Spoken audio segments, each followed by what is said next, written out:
오늘 읽으실 말씀 마태복음 17장 14절에서 27절까지 말씀입니다.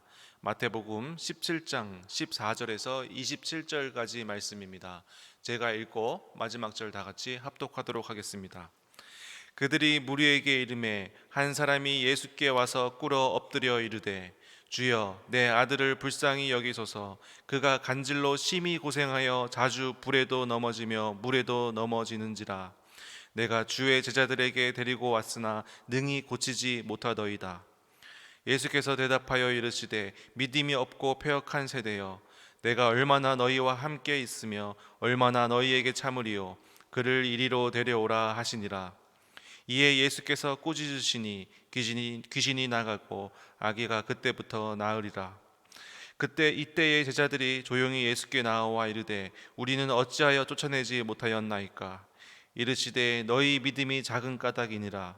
진실로 너희에게 이르노니 만일 너희에게 믿음이 겨자씨 한 알만큼만 있어도 이 산을 명하여 여기서 저기로 옮겨지라 하면 옮겨질 것이요 또 너희가 못할 것이 없으리라. 갈릴리에 모일 때에 예수께서 제자들에게 이르시되 인자가 장차 사람들의 손에 넘겨져 죽임을 당하고 제3일에 살아나리라 하시니 제자들이 매우 근심하더라.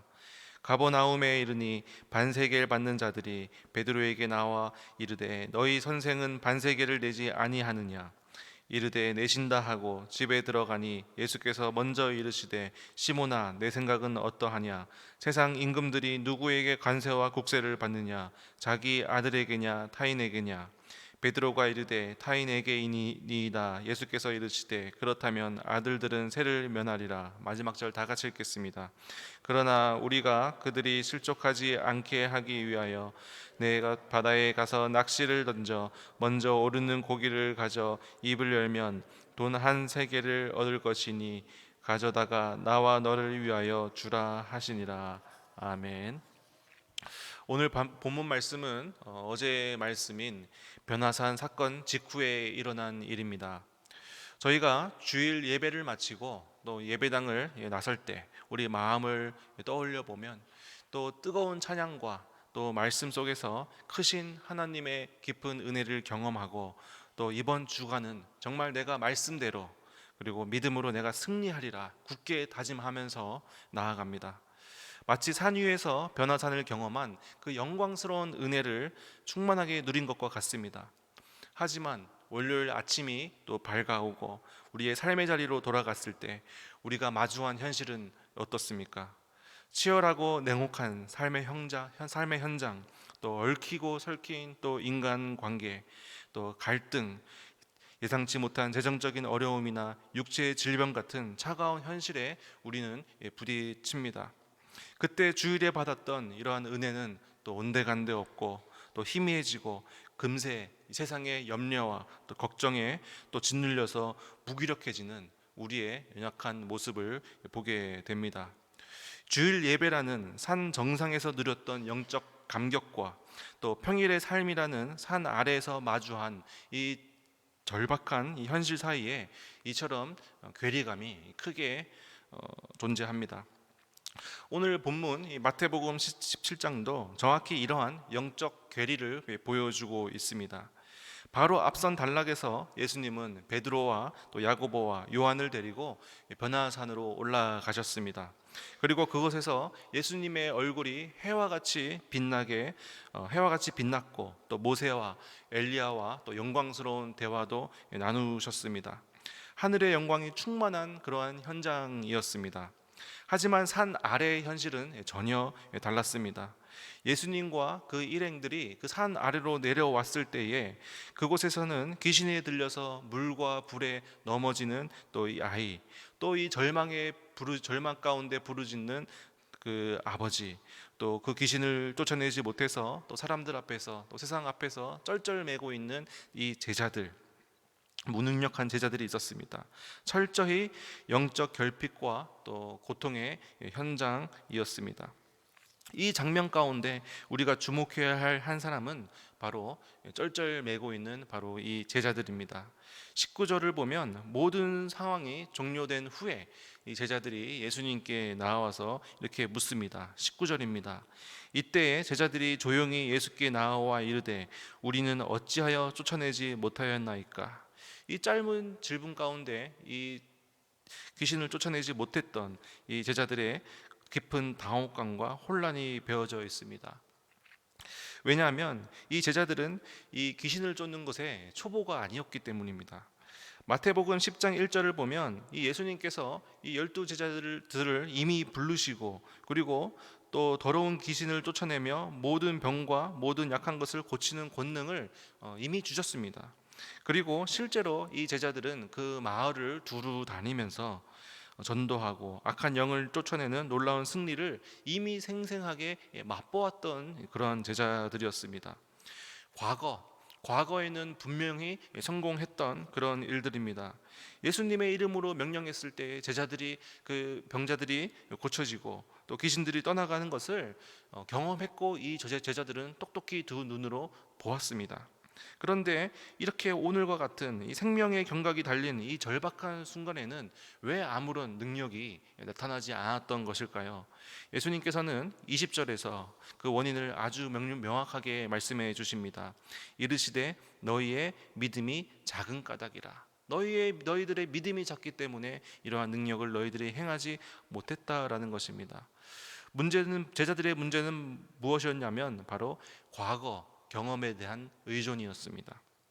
제자들은 자신의 과거에 자신들이 펼쳤던 그 능력, 권능, 그리고 내가 한번 성공해 보았다는 그 성공의 경험, 그리고 내가 예수님의 제자라는 그 영적인 직분과 타이틀 자체를 의지했습니다. 그래서 이 위기 상황 가운데 하나님께 엎드려 하나님께 은혜를 구하는 것이 아니라 자신이 예전에 경험했던 그 사역의 매뉴얼, 인간적인 매뉴얼, 그리고 자신의 능력, 자신의 경험을 꺼내 들었던 것입니다. 그렇기 때문에 아무런 기적도 일어나지 않았던 것입니다. 믿음은 창고에 축적해 놓고 내가 필요할 때마다 꺼내서 쓰는 그러한 영적 마일리지가 아니기 때문에 믿음은 바로 하나님과 호흡하고 하나님과 연결되어져서 하나님과 함께 동행하는, 하나님과 생생하게 맞닿아 있는 것, 이것이 바로 믿음이다라는 것입니다. 더욱더 안타까운 사실은 이 제자들이 그 순간에 보인 태도입니다. 그 귀신이 떠나가지 않고 또 이 아이가 고통 가운데 있을 때에 이 제자들은 즉시 하나님께 기도하고 하나님께 엎드리고 예수님을 찾아야 했지만 이 제자들은 그러지 않았습니다. 모든 상황이 종료되고 난 다음에 그 다음에 와서 예수님께 나와 예수님께 질문을 했습니다. 현장에서 철저히 실패를 하고 있던 그 위급한 순간에는 자신의 체면을 위해서 그리고 과거의 방식에 갇혀서 하나님을 찾지 않았던 것입니다. 내 힘으로 어떻게 해서든지 해보려고 했다가 완전히 무너진 이후에 비로소 예수님께 찾아간 것, 이것이 바로 영적 교만이고 예수님께서 탄식하신 믿음이 작은 자의 전형적인 모습이다라는 것입니다. 우리가 대형 화재나 수해와 같은 이 재난 상황을 우리가 떠올려 보면 좀 쉽게 이해할 수 있습니다. 내가 과거에 받았던 이 재난 대비 훈련을 받았던 화려한 수료증이나 또 내 책상 위에 꼽혀 있는 이 두꺼운 이 재난 매뉴얼, 이것이 사람을 구조해 주지 않습니다. 물론 그 상황을 이해하는 데 도움이 될 수 있겠지만 그 긴박한 상황에서는 당장 그 구조 본부와 연결된 통신망으로 연결돼서 지금 당장 그 구조대원이 출동을 해야 그 절박한 생명들을 구할 수 있다라는 것입니다. 구조본부와 통신이 완전히 끊긴 상태에서 내가 아무리 그 매뉴얼을 달달 외우고 있다 하더라도, 내가 아무리 어떠한 훈련을 받았다 하더라도 거센 불길과 급류 속에서 사람을 건져낼 수는 없습니다. 또 다른 예로 아무리 뛰어난 성능을 가진 최고급 라디오가 있다고 가정해 보겠습니다. 무손실, 고음질 완벽하게 재생할 수 있고 분명히 어제까지만 하더라도 그 방 안 가득히 채우는 아름다운 음악 소리를 들려주었던 그 라디오인데 그 라디오의 전원의 공급이 끊긴다면 그 라디오는 아무런 소리를 내지 못합니다. 또 전원이 연결되어 있다 하더라도 그 라디오의 주파수가 맞춰지지 않는다면 불협화음만 날 뿐입니다. 그래서 스피커는, 라디오는 스스로 생명력 있는 소리를 만들어낼 수 없고, 분명히 그 주파수가 연결되어야지만, 또 전력이 공급이 되어야 되지만 소리를 낼 수 있다라는 것입니다. 우리의 영적 원리도 이와 같습니다. 우리의 지식이나 우리의 능력, 영적인 문제를 해결하는 것이 결코 아닙니다. 과거에 내가 얼마나 뜨겁게 기도했던지, 과거에 내가 얼마나 많은 사역의 열매를 경험했었는지, 내가 얼마나 오랫동안 교회의 직분을 감당했는지, 이것은 오늘 우리가 마주한 이 강력한 악한 영의 역사 앞에서 아무런 힘도 발휘하지 못합니다. 과거의 화려한 영적 이력서가 우리를 건져내지 못합니다.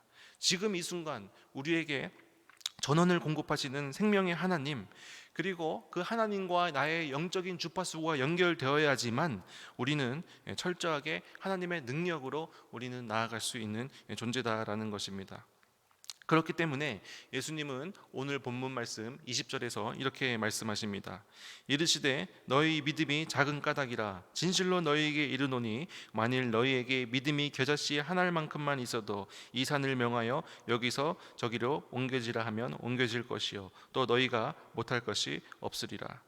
예수님께서 겨자씨, 작은 겨자씨를 언급하시는데, 이것은 그 겨자씨의 크기가 작다는 것을 강조하시는 것이 아니라 그 안에 생명이 있다는 것을 가르쳐 주시기 위함입니다.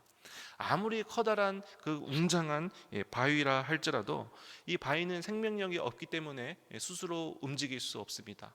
하지만 아무리 작다 하더라도 이 겨자씨에는, 그 안에는 생명이 담겨져 있기 때문에 그 겨자씨는 자라게 되고 나무가 되고 또 새들이 깃드는 큰 거목이 될 수 있습니다. 믿음은 전적으로 나의 무능력함을 인정하고 또 무한한 능력을 가지신 그 하나님께 나아와 온전히 접붙임을 당하는 것, 접붙이는 것, 이것이 바로 믿음이다라는 것입니다. 산을 옮기시는 분도 바로 하나님이십니다. 겨자씨 한 알과 같이 보잘것없는 믿음이라도 내가 그 믿음만을 가지고 있다면 그 믿음을 통해서 하나님께서 역사하셔서 산도 옮기신다라는 것입니다. 우리 삶 가운데 우리 힘으로는 도무지 어찌할 수 없는 거대한 장벽들, 그리고 오랫동안 해결되지 않은 가정의 불화, 그리고 생업의 막막함, 또 진로의 막막함, 그리고 우리의 내면을 억누르고 있는 우울감, 절망, 이런 험준한 삶, 이 산을 이길 수 있는 것은 바로 하나님 한 분뿐이시다라는 것입니다. 내가 아무리 이 거대한 산을 이겨내겠다고 삽으로 파내려고 시도하지만 결국 지쳐서 쓰러질 뿐입니다. 그러나 우리의 겨자씨와 같은 작은 믿음, 이 믿음이 있다면, 이 믿음이 하나님과 연결되어 있다면 하나님께서 친히 그 산을 들어 바다로 던지신다라는 것입니다. 그래서 우리의 교만한 마음, 이 정도 신앙생활 했으면 다 안다, 이런 무거운 이러한 익숙함을 우리는 내어버려야 합니다. 매일 한순간 한순간도, 한 걸음 한 걸음도 하나님의 도우심 없이는 나아갈 수 없다는 그 절대적인 하나님을 향한 의존만이 우리는 삶을 이겨낼 수 있습니다. 어제 광야에 내린 그 만나로 오늘을 배불리 살 수 없듯이 어제의 은혜의 경험, 과거의 경험으로 오늘 마주한 치열한 영적 전투에서 승리할 수 없습니다. 우리는 하나님과 연결되어 있어야 합니다. 그래서 하나님, 나에게는 능력이 없습니다. 오직 하나님만이 내 삶을, 이 거대한 산을 옮겨주실 수 있습니다. 하나님, 불쌍히 여겨주시옵소서. 나의 낡은 매뉴얼과 나의 경험, 화려한 직분, 모든 것 다 내려놓고 온전히 하나님 앞에 나아가 기도하는 저희들 되었으면 좋겠습니다. 자, 그 다음 사건입니다. 예수님의 사역의 중심지인 갈릴리 그리고 가버나움에 도착했습니다. 그때 성전세를 거두는 한 사람이 베드로에게 와서 묻습니다. 24절을 보니까 너희 선생은 반세계를 내지 않느냐, 이렇게 따져 묻습니다. 여기서 우리는 배경을 이해해야 합니다. 출애굽기 30장 13절 16절을 보면 이스라엘의 20세 이상의 모든 성인 남성은 빈부격차를 막론하고 하고 생명의 속전으로 반세계를 그 성전의 유지와 보수를 위해서 바쳐야만 했습니다. 이것은 로마 제국, 로마 당국이 내는 세금이 아니라 바로 종교적인 의무, 하나님께서 살아계신 그 성전을 위해서 내는 종교인의 의무였습니다. 이 한 세겔이 4달란트, 한 달란트가 하루 품삯이니까 한 달란트, 한 세겔은 2달란트, 그러니까 반 세겔은 한 세겔은 4달란트, 반 세겔은 2달란트입니다. 그러니까 이틀치 품삯이니까 오늘날 우리로 하면 한 2, 30만 원 정도 되는 결코 적지 않은 금액이었습니다. 그때 예수님께서 이렇게 제자들에게 또 베드로에게 질문을 합니다. 25절 26절입니다. 이르되 내신다 하고 집에 들어가니 예수께서 먼저 이르시되 시몬아 내 생각은 어떠하냐 세상 임금들이 누구에게 관세와 국세를 받느냐 자기 아들에게냐 타인에게냐 베드로가 이르되 타인에게이니이다. 예수께서 이르시되 그렇다면 아들들은 세를 면하리라. 예수님의 이 논리는 매우 명확한 신학적 선언을 담고 있습니다. 세상의 어떤 왕도 자기 자신의 아들에게 세를 걷지 않습니다.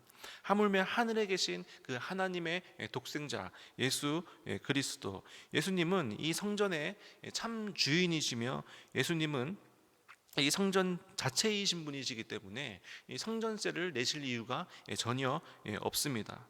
그러므로 예수님은 이 율법의 얽매임으로부터 자유로우신 분이시고 또 성전세를 내지 않아도 되는 합법적인 권리를 가지고 계신 분이 바로 이 예수님이십니다.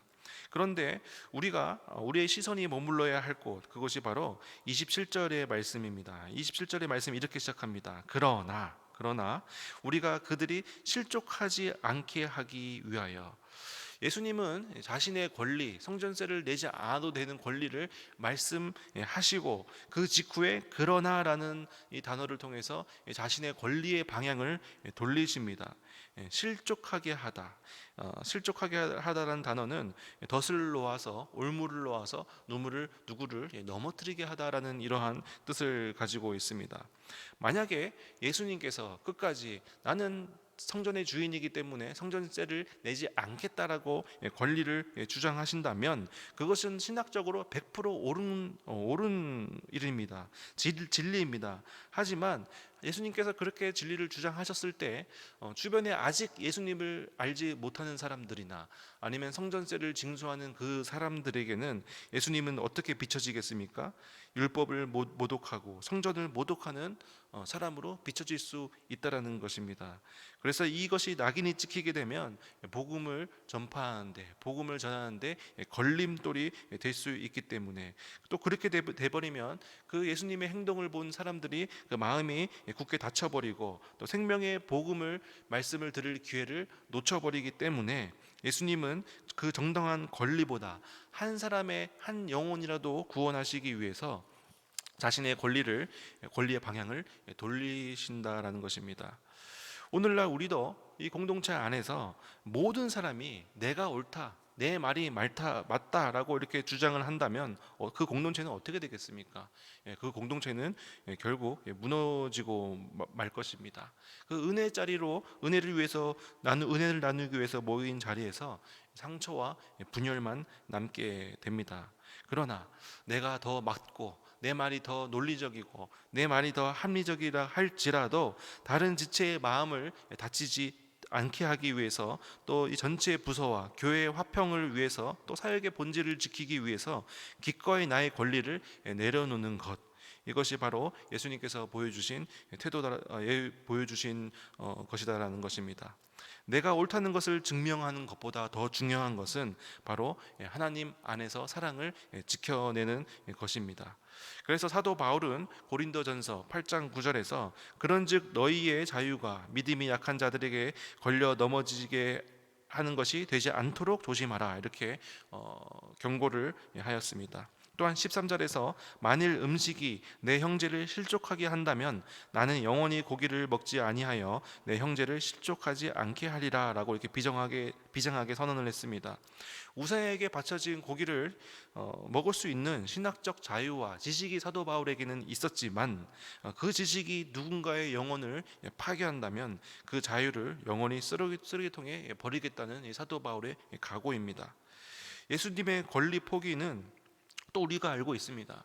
예수님께서 그 걸어가신 그 십자가의 길 가운데 그 예수님을 조롱하던 그 수많은 사람들 무리들 예수님의 권능으로 또 예수님의 하늘의 천군 천사를 동원해서 심판할 수 있었습니다. 예수님은 그러한 힘과 권리를 가지신 분이십니다. 그러나 우리의 구원을 위해서 모든 권리와 영광을 다 포기하시고 십자가에서 물과 피를 쏟으셨다라는 것입니다. 우리의 모든 교회의 부서와 모임마다 이러한 예수님의 마음이 심겨지기 원합니다. 내 방식이 성경적이다, 내 의견이 논리적이다, 합리적이다, 핏대를 세우며 형제들과 싸우지 않는가, 나의 지식과 나의 오름이 누군가의 복음을 가로막는 장애물이 된다면 그 자체로 이미 실패한 신앙이다라는 것입니다. 그래서 내 지식과 내 논리와 합리성, 타당성 이런 것보다 우리는 우리 공동체의 사랑, 우리 공동체의 하나됨을 더 중요시 여겨야 된다는 것입니다. 그래서 우리 공동체를 위해서 기꺼이 양보하고 타인을 섬기는 성숙함으로 나아가는 저희들 되었으면 좋겠습니다. 기도하겠습니다. 살아계신 하나님 아버지, 오늘 말씀을 통해 산 아래 치열한 현실을 살아가는 우리의 모습을 또 돌아보게 하시니 감사합니다. 과거의 경험이나 나의 얄팍한 능력을 의지하며 살아왔던 영적 교만을 이 시간 회개하며 나아갑니다. 우리에게 겨자씨와 같은 생명력 있는 참된 믿음을 허락하여 주셔서 위기의 순간마다 내 힘이 아닌 전능하신 하나님만 온전히 의지하게 하여 주시옵소서. 또한 복음의 문을 가로막지 않기 위해 우리의 마땅한 권리와 자유조차 기꺼이 십자가 앞에 내려놓기를 원합니다. 나의 옳음을 증명하려다 형제 자매를 실족하게 하는 어리석음을 범치 않게 하시고 철저히 자기를 비워내신 예수 그리스도의 겸손함을 본받게 하여 주시옵소서. 그리하여 우리가 속한 가정과 공동체 안에서 우리의 삶이 영혼을 살리고 교회의 덕을 세우는 은혜의 통로가 되게 하여 주시옵소서. 이 모든 말씀 예수님의 이름으로 기도드립니다. 아멘.